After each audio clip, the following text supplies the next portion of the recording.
Good morning, everybody. Thank you so much for joining us on this webinar this morning. We are having a conversation about a really interesting topic and unfortunately something that's actually quite, I think, prevalent in some organizations and it's not just, unique to South Africa.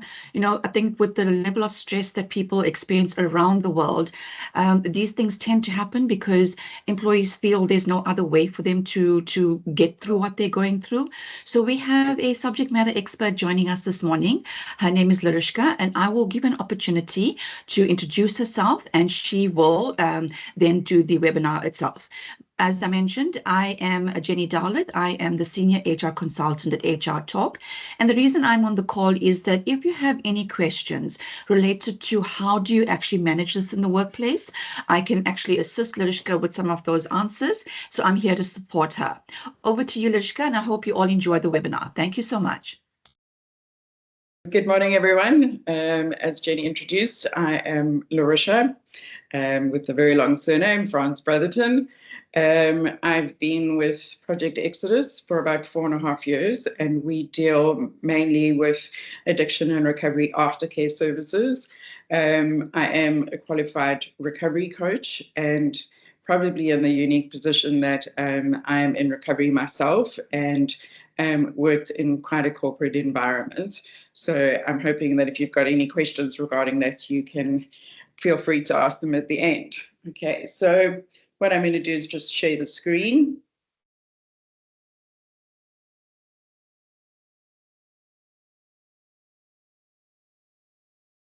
Okay, is it showing? Yes, it is. Right. So in looking at addiction in the workplace today, we've seen that to take a punitive approach to it can be quite damaging both to the environment in terms of the employer and the employee. So we do look at a more restorative approach to them, and I think in terms of legalities, to take that restorative approach is definitely beneficial for both the employee and the employer.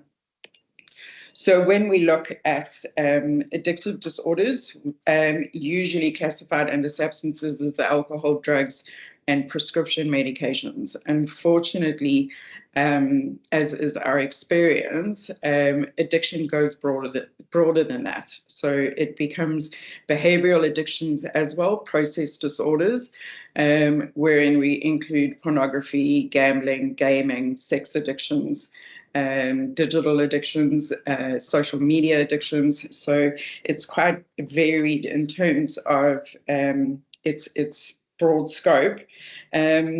And it basically defines individuals that are engaging compulsively with these practices. So it's, for example, not just a person who might go out on a Friday night and get a little bit tipsy and he's not compulsive or obsessive about what he is doing. Okay, he or she, both of those. So we have what we call the ICD-11 on addictive disorders. That's the international classification of disorders, which recognize substance dependence, which is your drugs, alcohol, and prescription medications. It also recognizes gambling disorders and gaming disorders. We are in the process in terms of the ICD-11. They are looking at compulsive sexual disorders and pornography use, but as of yet, it hasn't actually been documented. And then the policies in terms of harmful use of addictive substances and processes. I think Jenny can speak more into that. I'm going to give a broad outline in terms of the policies and procedures later, but I'm really just going to touch on it. I think those type of questions can go straight to Jenny. Okay, so just a few statistics. Estimated dependent drinkers in the SA workforce is between 5% and 35%. I'd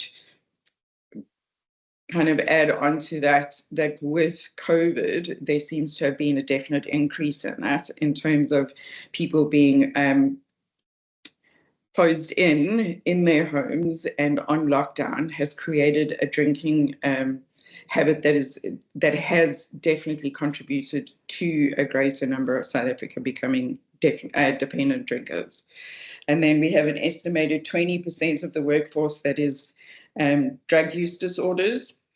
And then workers who admit to using pornography is 60%. Again, I think you can speak with Janie in terms of the legal implications of pornography whilst at work. And then we have pornography-related internet traffic, which shows 70% of that traffic takes place between 9 a.m. and 5 p.m. in the afternoon, which ultimately means that those who are using internet pornography are doing it at the workplace. Just an interesting picture. So on the very left, we have what our brain normally looks like. In the middle, we have the brain on heroin, and then we have the brain on pornography. And as you can see there, there's a very, very distinct difference between the normal brain and the brain on heroin and the pornography brain. So in actual fact, looking at it, the pornography brain tends to be even more destroyed than what the heroin brain is. Okay, it's definitely the new narcotic, and it's become something that's been quite rife in South Africa, and something that has led towards far more serious circumstances. We're looking at gender-based violence based on the pornography that people are watching, and then also leading out of that would be sex trafficking. Okay, so the impacts in the workplace. This will be something you can look out for, kind of signs and symptoms of what is going on in the workplace with a certain employee. And it has a lot to do with, obviously, the economics, the culture, the ethos, and the health and the safety. So somebody who is using has definitely got compromised decision-making. There's a decrease in productivity. There's an increase in errors, accidents, injuries, and incidents. Tardiness and absenteeism, criminal activities like theft, fraud, or dealing at the office, and then increase in unethical behavior, and fractured relationships amongst colleagues, supervisors, etc. Warning signs are what you guys can look out for in the workplace. I know with myself, I think every single one of these ones applied. And obviously being in the environment is not only detrimental to myself and to my employer, it's detrimental to the employees that I'm working with as well. So things to look out for is poor performance and low productivity. Because addiction is an obsessive compulsive disorder, you'll find that the concentration will shift from concentrating on the work that needs to be done, targets that are set, deadlines that need to be met. And the employee will then focus more on their drug of choice or their behavior of choice. And the priority will definitely shift from work to the individual. Frequent tardiness and or absenteeism, days when they are coming down from a high, days when they've been drinking the previous night, and the go-to will be either being late for work so that they can freshen themselves up, or even just being absent for the day and not really caring about whether they are in the office or not. Taking an excessive number of breaks during work hours. This one becomes quite evident as well, and not just excessive number of breaks, but funny enough, going to the toilet often, because once that compulsion takes over, the employee will do anything in their means to be able to take their drug or use their behavior at any opportunity they can. Financial problems, regular requests for money and salary advances. Unfortunately, using drugs and alcohol and watching pornography in terms of paying for it online, gambling, sitting in the casinos, those type of things, the financial problems definitely follow. And you will get people going, oh, can I borrow 100 Rand from petty cash, or I need a salary advance for a sick child. It will become very manipulative in that space. Irrational behavior, nonsensical explanations and excuses. As someone who has that compulsive addictive disorder, they won't make sense. So they'll come with stories a lot of the time that are kind of like fetched from the other side of the mountain. Extreme moodiness, mood swings, and negative attitudes. Issues with colleagues and supervisors. Those that find themselves in addiction do not really want to communicate with others, so they will normally isolate and withdraw, and it will be very difficult for relationships to remain where they are in terms of colleagues and supervisors. Obviously, the dishonesty and secrecy goes with that. And then the physical deterioration and physical symptoms, those I know in our environment, those are things that come through quite apparent when someone is caught in addiction. Self-care becomes something of the past. Quite a few drugs can influence, for example, their weight, skin conditions, the irrational shaking, sweats. There are quite a few that you can look out for. Okay, so this I'm just going to touch on very fast. There is legislation regarding incapacity and the health issues to be treated. They do come out from legislation in terms of the Constitution, Prevention of and Treatment for Substance Abuse Act, the Occupational Health and Safety Act, Compensation for Occupational Injuries and Diseases, the Employment Equity Act, Labour Relations, and the South African Labour Guide. Okay, so in this space, what are the employer responsibilities? So to sum it up really quickly, if a person admits to the fact that they're finding themselves in addiction, or there is misuse or abuse of substances, if they come and they're voluntarily seeking assistance or agreeing to treatment, it is the employer's responsibility to give the space to do that, in terms of job security and freedom from discrimination. You'll see in brackets there, if still fit to work. Obviously, there are circumstances where there is just no manner in which the employee can be kept in the office or kept in the warehouse or on the floor. So that would need to be taken into consideration as well. Again, like I said in the beginning, employers adopt a restorative approach and assist in obtaining access to rehabilitation services. We will go into what different services look like a little bit later. Okay, disciplinary and dismissal. Provided disciplinary conditions are clearly and comprehensively outlined in the company's policies and procedures.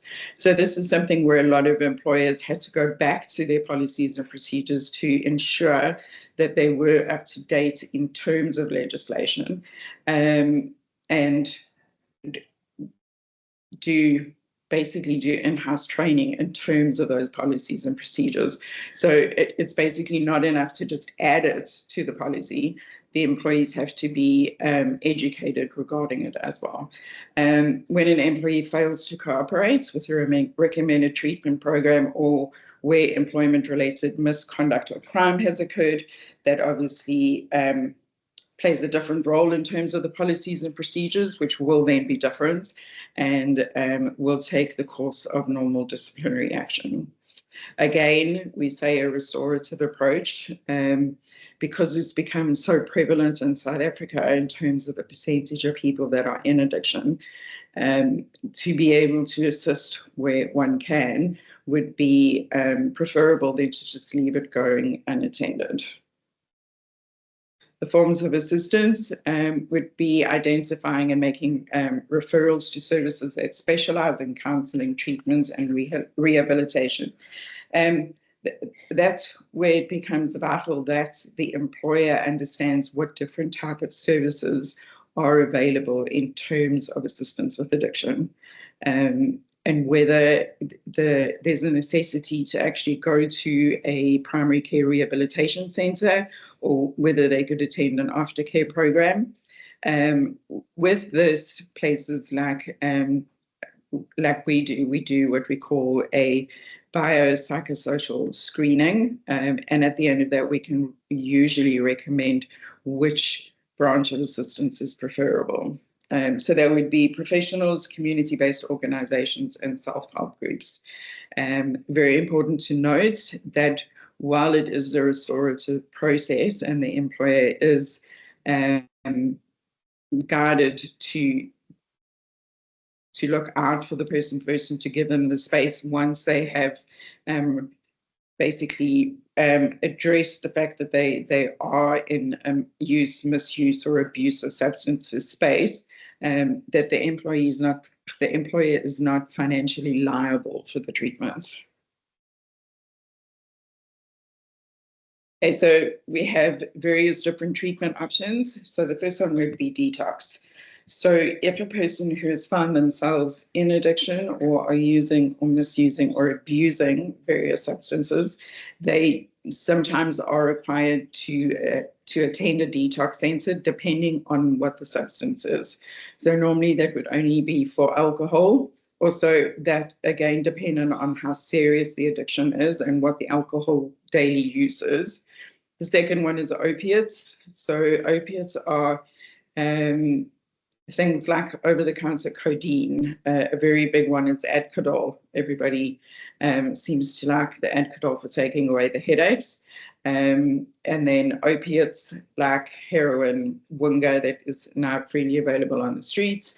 These type of opiates are definitely require detox. Once the person starts going through withdrawal, the symptoms will become quite serious, and then might require a medical intervention.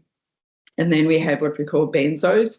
Benzos are medications that are used in the treatment of insomnia and also depression. They are habit forming. So once the person has been on them for any period from 14 to 21 days, they would have to go through a regimen of slowly decreasing to come off the medication. Then we have inpatient, which is residential care. In South Africa, we would normally send them for a 21-day to 3-month program. The unfortunate side of that is that most often times that is too little a period of time. But obviously, if they are still wanting to maintain their position at work, sometimes it cannot be longer than the 3 months. We have definitely recognized that the longer duration in primary care, the more success there is of recovery. Then we have outpatient programs, which are non-residential programs. So these work as what we call aftercare programs. They are geared more towards employees who are working and then are using the community-based services after hours, in, for example, recovery meetings, going to various different self-help meetings. One of the things that Project Exodus focused on was community.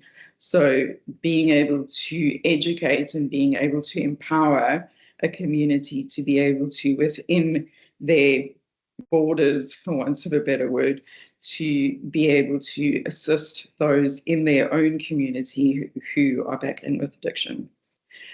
Self-help, again, community-based, usually in the form of recovery groups, and there are many different groups across the country that they can push into. Okay. Get myself up to date. Got quite a bit further along than I thought I did. Okay. Right. So let's look at addiction. So very clearly, when we work with addiction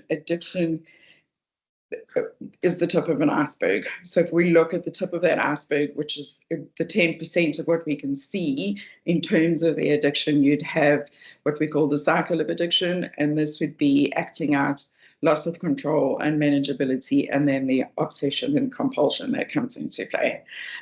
Someone who is caught in addiction will rotate that cycle continuously. The good news is that we can interrupt that cycle at any point. But when looking at addiction, what we look at is what's below the surface, which we call maladaptive mechanisms. So this is more than likely what you will see in terms of behavior. But these are also points that need to be looked at when the person comes into recovery. So you're looking at things like flawed beliefs, culture of addiction. So that's their environment. Are they friends or hanging out with people that do party excessively, that are in gangs, gang-related incidents, where their environment is not conducive to recovery. Neuroadaptation, dual diagnosis. Dual diagnosis refers to someone who has both addiction and a mental disorder. For example, things like bipolar, depression, anxiety. Poor coping skills, obviously in terms of being able to deal effectively with a situation that is quite impaired in terms of addiction, and they would need to build those coping skills over a period of time. When we look at addiction, it's not enough to just be abstinent. So it's not enough to just remove the drug of choice or the behavior of choice. There actually needs to be a change in it as well. So if I have just stopped taking a substance, but I'm not actually working on a lifestyle that is based in a culture of recovery, it's not going to be very long before the likelihood that I will fall back into addiction is there. We say it's not a one-time event, but it's a journey of restoration. And if we can cultivate that type of culture within the workplace, it would give them a space where they could come in and say, okay, you know, I've got an abuse problem. You know, this is where I obviously need to go to inpatient or to aftercare services, but to know that this is not just a question of the employee will leave, be taken care of, and then come back into the workplace without there being a continual journey that they are walking. Okay. Reintegration. So, like I said, and I think I've come quite clear with that, it's unrealistic to expect a quick fix. It's not, for example, something that they can move out of the workplace, go for 21 days, be abstinent, be clean, and then be coming into the workspace again. This integration would need to be coupled with an actual recovery program, and then supervise integration and provide ongoing support. So that would look like companies and employers having something in place where once the employee returns to the office or the warehouse or wherever, that there is that referral to an aftercare system. One thing that we do in terms of walking a recovery journey with someone is to do what we call a life recovery plan. It's quite forward focused in terms of vision and goals, and then it has a very structured plan in terms of incorporating a recovery dynamic into their lifestyle. So, for example, recovery is not something that I jump into and jump out of. It has been incorporated in my lifestyle. So, for example, I won't go to clubs and I won't go to pubs. That's just a danger for me, regardless of how long I've been in recovery. So the lifestyle change definitely has to be there. Facilitating accountability measures and support structures. This would depend on the internal employee programs or external consultancy. So it's important to note there that if a company doesn't have an internal EAP, that they bring in outside consultants or can refer to external consultants in terms of expertise within that subject. and then conduct regular random drug testing. I know quite a few factories have that standard when the employees come in the mornings to do alcohol testing, and then random drug testing throughout a month.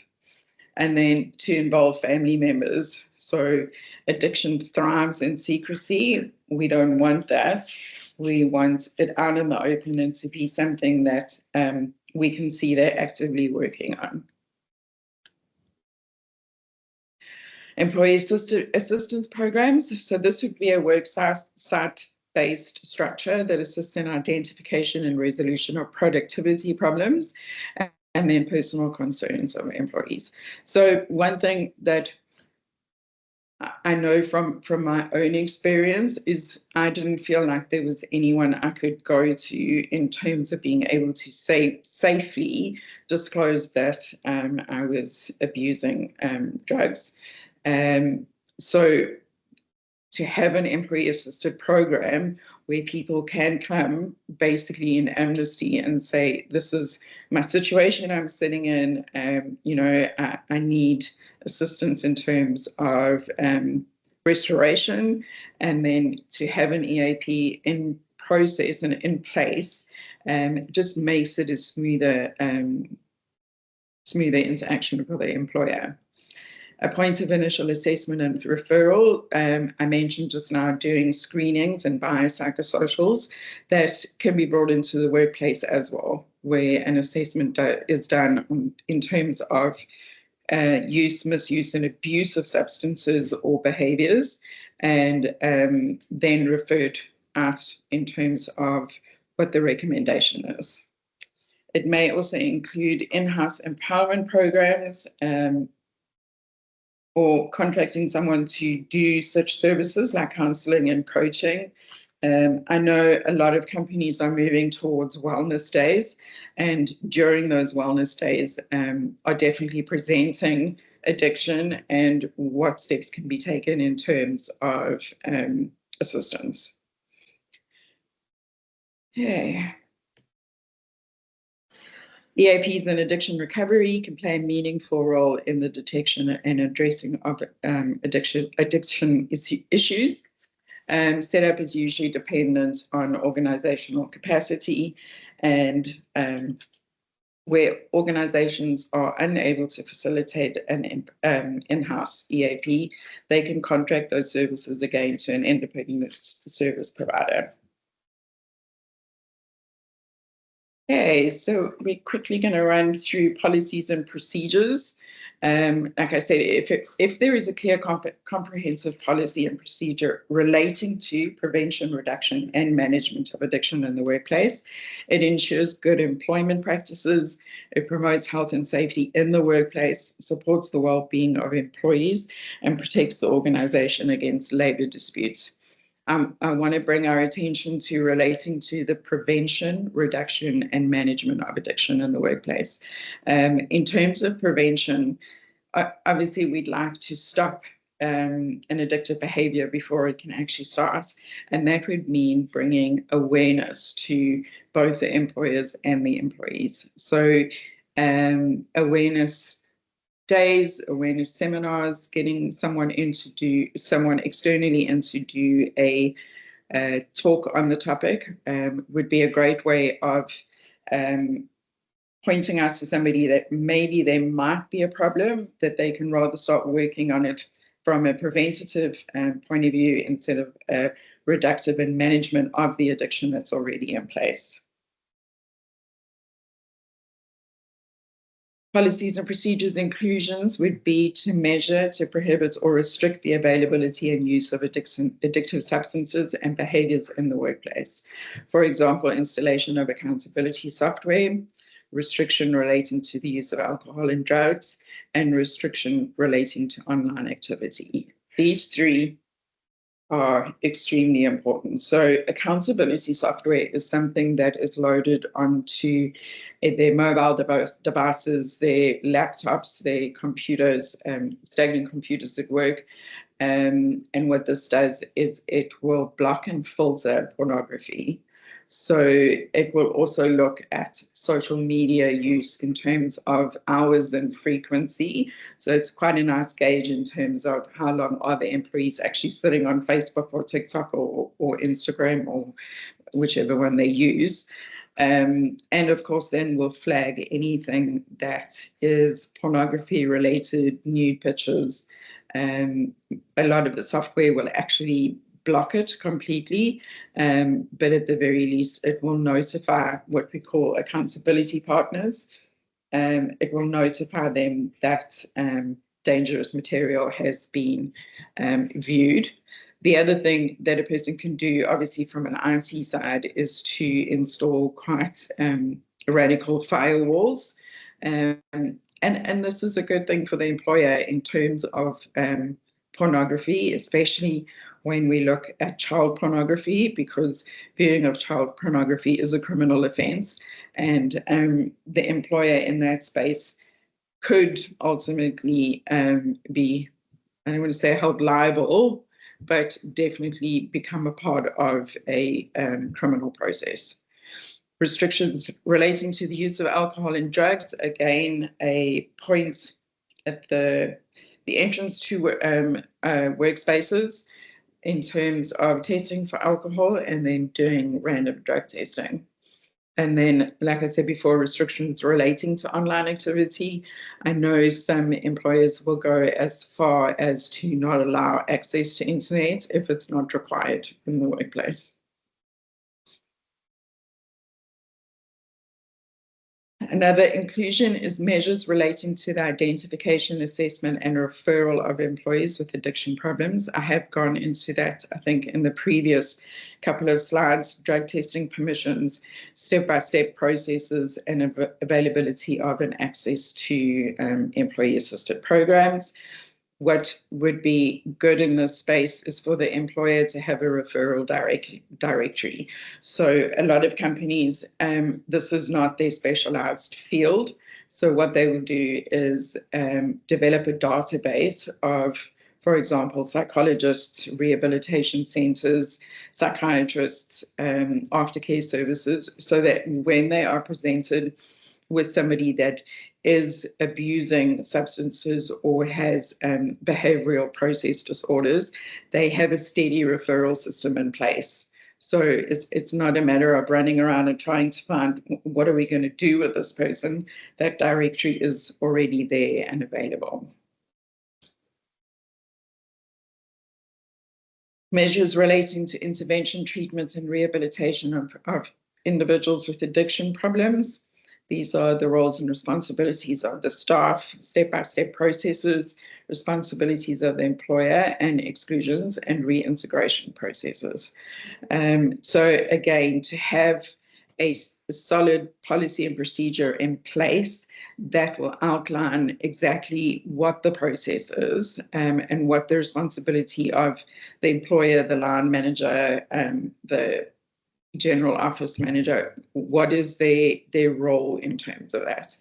And then once a person or employee has been sent away for primary care or rehabilitation or detox or whatever, how we reintegrate that person back into the workspace, understanding that their lifestyle and their environment that they were in has changed, and to do that integration as seamlessly as possible. Rules governing conduct in the workplace as it pertains to the use of addictive substances and behaviors.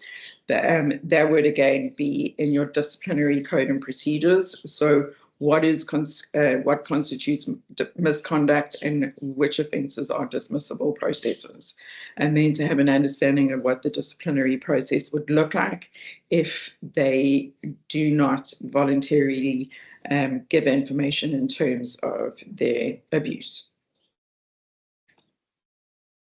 Measures to promote addiction prevention, including information, training, and other related programs. This is awareness, to bring awareness to health-related problems and education programs and upskilling for supervisory and managerial staff. Unless the employer and the management teams know what addiction is, it would be very hard for them to both detect it and to process it, do the referrals and the recommendations. So in terms of that training on addiction and behavior processes is vital for the employers so that they can walk out that restorative process. Okay, as Project Exodus, we offer a number of services. Our focus is addiction recovery. We move into the space of substances and behavior disorders. We do have outpatient programs that can be consulted into a corporate environment or a warehouse environment. We've worked in areas of homelessness, sex trafficking, safe homes for gender-based violence. We do have obviously the resources and the tools available, the ability to do training seminars. As I mentioned, I'm a recovery coach, so we do have the one-on-one recovery coaching available, and then we do have mobile applications. What we have recently added is what we call the Academy. So you can go onto the Academy and actually attend to trainings that will teach you in terms of understanding exactly what addiction is, what a recovery journey looks like, and then also looking about how would you facilitate recovery groups in that corporate environment if that's something you feel you would like to bring into your space. And that is me today. I'm going to stop sharing quick. I'm going to hand back to Jenny. Thank you so much for that, Larisha. That was absolutely informative. I think, like we mentioned, these are things that, it's not these, addiction in the workplace is quite a serious offense. It's about having the ability to identify it, and then how do we work with the employee to actually overcome it. The reality is that labor legislation does put an onerous responsibility on employers to actually work with employees to help overcome it. There was a question from Nashi. Her question read, as an example, if the company policy speaks about any forms of addiction and the work you are doing is on water or at heights, is this cause for immediate dismissal if an accident was due to substance abuse? Thank you for the question, Nashi. So I think, the most important thing to remember that in any instance of addiction, automatic dismissal is not the correct way to deal with the matter.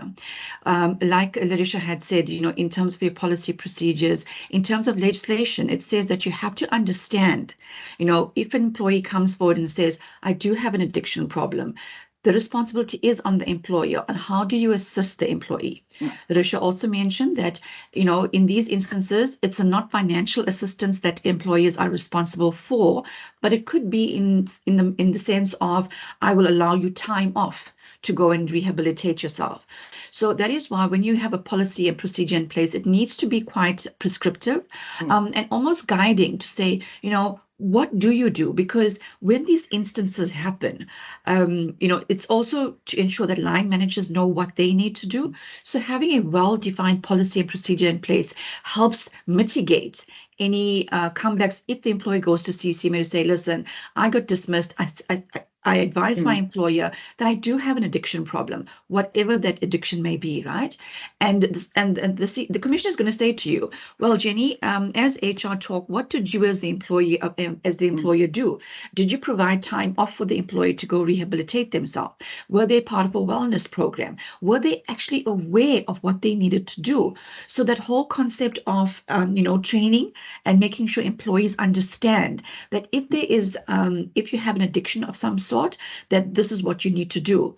Bearing in mind that and Larisha, thank you so much for your moment of vulnerability when you introduced yourself and you said that you're also going through a recovery program yourself. That takes a lot of courage. So it's not always easy for an employee to just put their hand up and say, listen, I have a problem. It's also to ensure that they have a safe space, that they understand they have a safe space where they can actually have that conversation with it. It doesn't necessarily have to be an HR person. It could be with a wellness coach. It could be with the, an organization like Project Exodus. So we can facilitate making sure that they have that opportunity to go speak to people whom they feel comfortable with. Yeah. So in a nutshell, no, you can never, unfortunately, or fortunately, actually, dismiss somebody immediately because they have an addiction. The other thing that we need to remember as well is that, you may have a company policy, because it says here, is this cause for immediate dismissal if the accident was due to substance abuse? Now, the questions that will get asked is, were you aware that Jenny had a problem? Even if Jenny didn't tell you, that is not Jenny's fault. As an employer, did you create an environment where Jenny could, indicate to somebody that she does have a problem? So we have to tread quite carefully in terms of how we manage these any sort of addiction, and knowing who you can partner with as well. And one of the reasons why we have this particular webinar, and I mean, I've been with HR Talk now 2.5 years, and we've done this webinar probably about 4 times, and we've always had amazing turnout. What it does say to me as well is that employees are wanting to know, what can I do? What should I do? And then, part of our process as well is to ensure that as HR Talk, we have partners whom we can work with. So when an employer comes to us and says, listen, I've got this problem, an employee said that they have a drug addiction problem, we can say, have you thought about reaching out to Project Exodus? So we create these partnerships so that we're also able to then direct you, because sometimes these are not things that can be managed internally, and they do need to be done by experts. So yeah, I hope that answers your question, Nashi. Are there any other, Larisha, is that all okay, or is there anything that I missed out? No, that's perfect. Are there any other questions? If you do have a question, you can take yourself off mute and you can ask the question. I'm happy to assist. Jen, sorry, they can raise their hand and I can unmute them. Oh, okay. Thanks, Charles. Please raise your hand, and Charles will unmute you, and then you can ask your question, or you can pop it in the chat.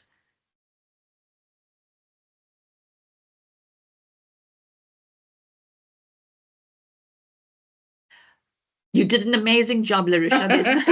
There are no questions. Okay. Okay. We'll give it 2 more minutes. So in case you want to formulate your question, and then we can say our goodbyes. Sanele also has his hand up. Sanele, you want to try asking your question? I have tried unmuting. Okay. Good morning. Good morning, everyone. Good morning. Thank you so much for a beautiful session. I've learned a lot. My organization, we work a lot with men. I'm the chairperson and the founder of Imbizo, where we deal with men and men issues.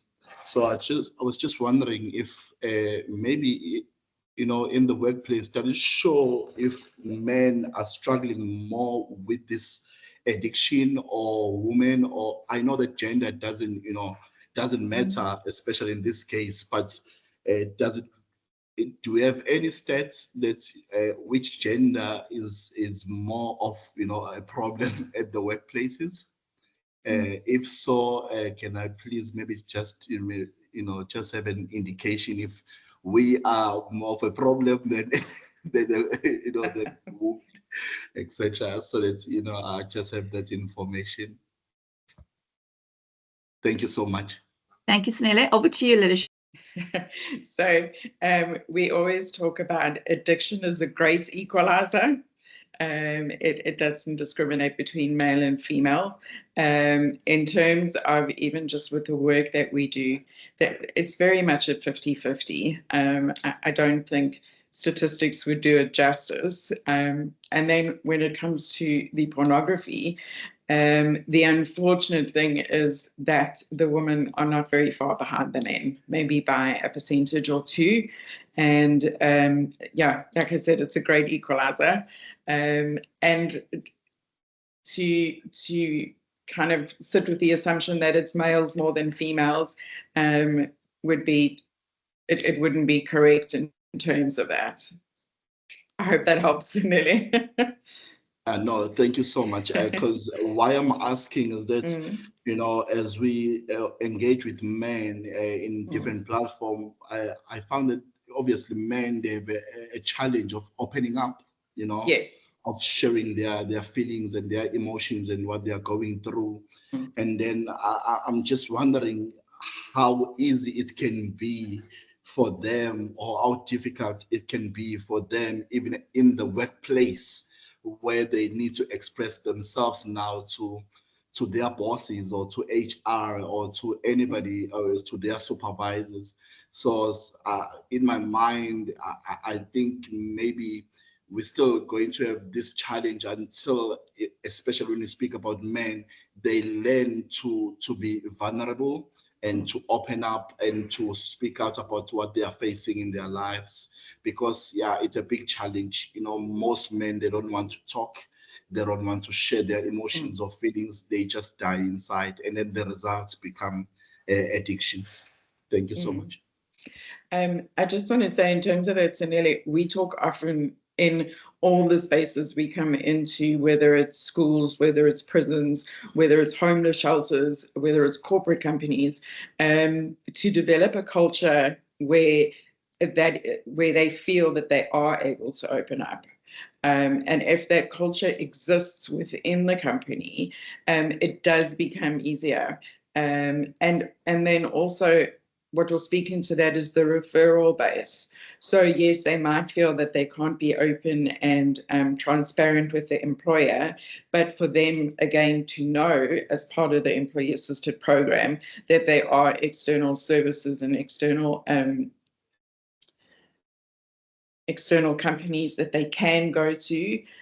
So for example, if your company had to put it as part of the EAP that if they were facing a situation where there is misuse or abuse, that they could then go see X, Y, and Z, and have the freedom to be able to disclose it there. It goes about a culture, and a culture takes a long time to develop. But once you start, there will be that level of transparency that will come through. No, thank you so much. Thank you, Sanile, and thank you, Larisha. There is another question in the Q&A. What would be the next steps if we have provided the necessary treatment for the employee and there is no improvement? What happens in this case? Great question, Taufika. In that instance, remember we said that what we need to show is that as the employer, what steps have we taken to assist the employee? And I think, even though sometimes, we ask ourselves, this person is going through this addiction problem, it is mentally, emotionally, physically draining on a person, right? But it is also for the employer at the very onset to explain what the process is going to be so that the employee is fully aware. As an employer, I'm giving you time off because like we said, we are not financially liable for any cost that may be incurred, but we will allow you time off to go get the assistance that you require.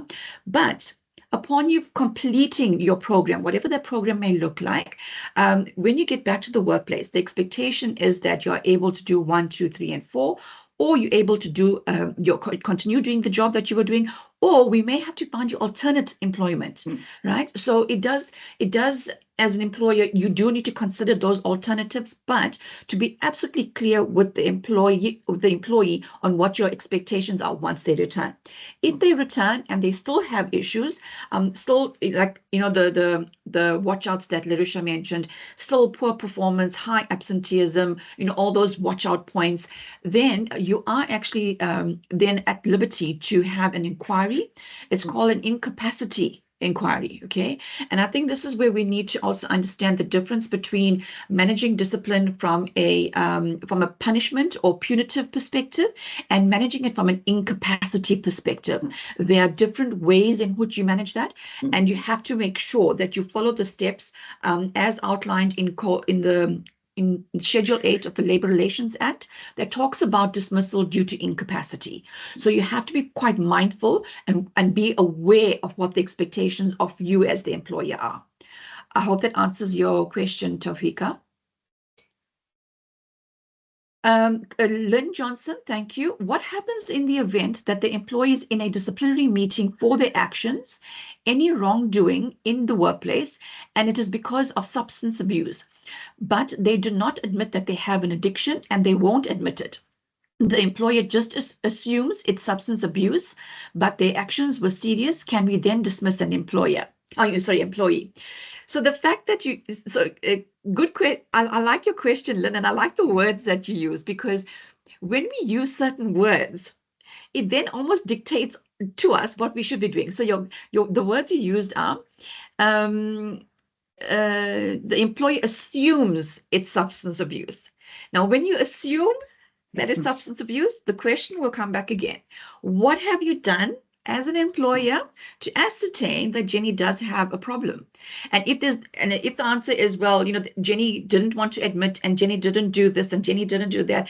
Like I said, Schedule 8 of the Labor Relations Act that talks about dismissal due to incapacity, it will guide you in terms of what you need to do. So it is about, did you allow Jenny an opportunity to say, listen, let's understand that if we are assuming that you have a substance abuse problem, that this is what the consequences are.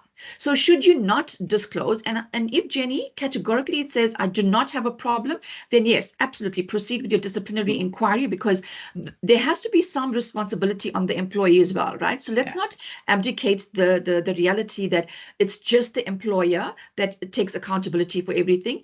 Jenny, as an employee, as an adult, also needs to take accountability for her actions. So if I'm adamant, if I'm in an inquiry and say, listen, Larisha, I don't have a problem, I am perfectly fine. So Larisha, as the employer, is going to say, well, then Jenny, understand that your actions are quite serious. The consequence of you actually violating some of these or having these transgressions mean that it could lead to dismissal.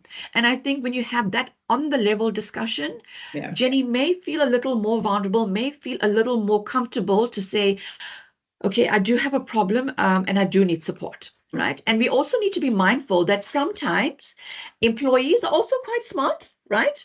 If they know that they are in a caught between a rock and a hard place, they could easily say, well, listen, I've got a substance abuse problem.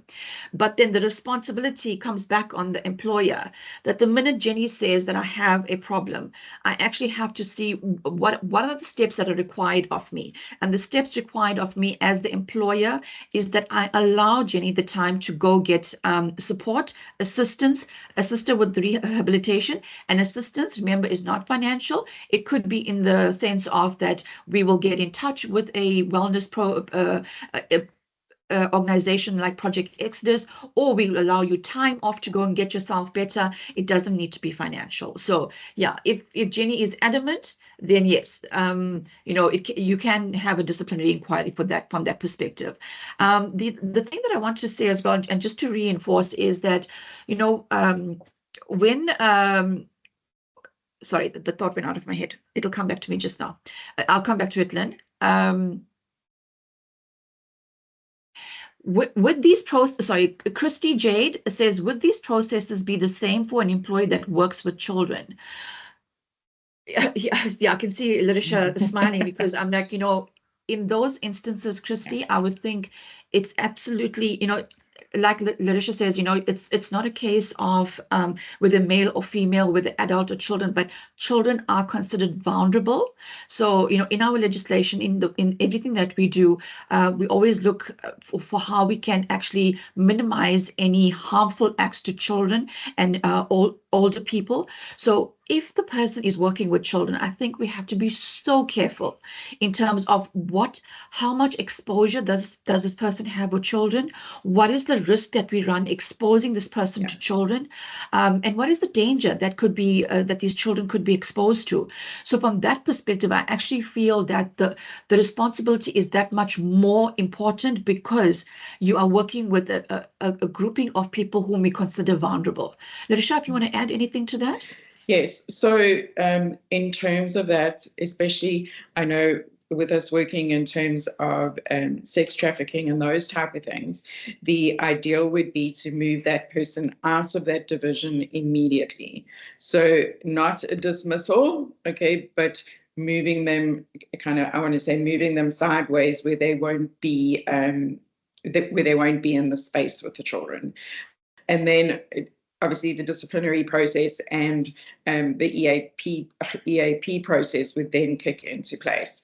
But I would definitely say that moving them out of that environment and then taking care of a disciplinary process. Thank you, Larisha. Lynn, I remembered what I wanted to say is, you know, I said that you need to have that conversation with an employee. I think sometimes as human beings, we tend to overcomplicate things. Sometimes all you need is a conversation, you know, so start there rather than going immediately into an inquiry. And labor legislation does talk about progressive discipline. And the first point they look at is counseling. So call Jenny in, have a counseling session with her, or call Jenny in and have an informal meeting with her to understand where she's at. So we don't always need to necessarily go directly, you know, first instance, this is what we're going to do. We're going to do an inquiry. But caveat is that depending on the seriousness of the offense, that will inform how you take the matter forward. But never underestimate the power of just having a conversation with a person. I see there's another question here. Michelle, what do we do if an employee tells us that they do not have a substance abuse problem? A wellness program is available and anonymous, but the employee has not made contact. When a breathalyzer was done, it was positive. Can the employee be dismissed due to being under the influence of alcohol during work hours? Great question, Michelle. You know, like Larisha was saying, the level of substance abuse has increased. It was probably 2 weeks in a row that I actually chaired inquiries for employees reporting to work under the influence of alcohol. If the employee, like we said, is adamant that they do not have a problem, then the employer can't be held liable, right? Because I'm not admitting it, and I'm adamant, right, through a formal process like an inquiry where I'm saying to you, actually, I don't have a problem. So I can follow what our disciplinary code says. Yeah. And if your disciplinary code says that in the first instance, it is counseling, second instance, it is a final written warning, and then, so also be clear about what your action is going to be. So remember, we talked about the word progressive discipline. So if it is, like we said, in the first instance, this is the route you're going to take. If in the second instance, this is the route we're going to take, follow that. However, we also apply our mind that think about the nature of the work that the employee does. So if, for instance, the employee is engaged in working heavy duty machinery, right? And they've got colleagues around them and they're operating this machinery under the influence of alcohol, that has far reaching consequences. Even though your disciplinary code says to you that you need, that your first instance is a written warning, but it is just a guide as well, because if that employee poses a danger to others around him, remember we talked about the Occupational Health and Safety Act as well, and the Basic Conditions of Employment, the Labor Relations Act, etc. Is if I am posing a risk to my colleagues, I can then dismiss for the first offense. So it always is situational. I'm just seeing if there are any questions. Jenny, I just wanted to add into that space something that was quite interesting. So one of the factories, they have, so obviously they do alcohol testing as the guys come into work every day. They stand in a queue and then they breathalyze. What they have outside is a little room where if somebody suspects that they are going to breathe and that is going to be a positive, they can rather go to the room and the guys will test them there. If they're positive, obviously they won't be allowed onto the site. But it gives the employee the option to be safe and then not, and obviously then to kind of like be incorporated into that recovery culture of the company to say, okay, but you've avoided coming into work for 3 days because of a positive test on the outside, and then to address it in terms of, is there something going wrong? Is there something we can assist with? That type of thing. So you've got nobody on site who is actually still breathing positive on a breathalyzer. Thanks, Larisha. Are there any other questions? These are fantastic questions, everybody. Thank you so much for engaging. Okay, I think on that note then, Larisha, thank you so much for your time, and thank It's a you for the pleasure. work that Project Exodus does as well. And we look forward to our next session with you.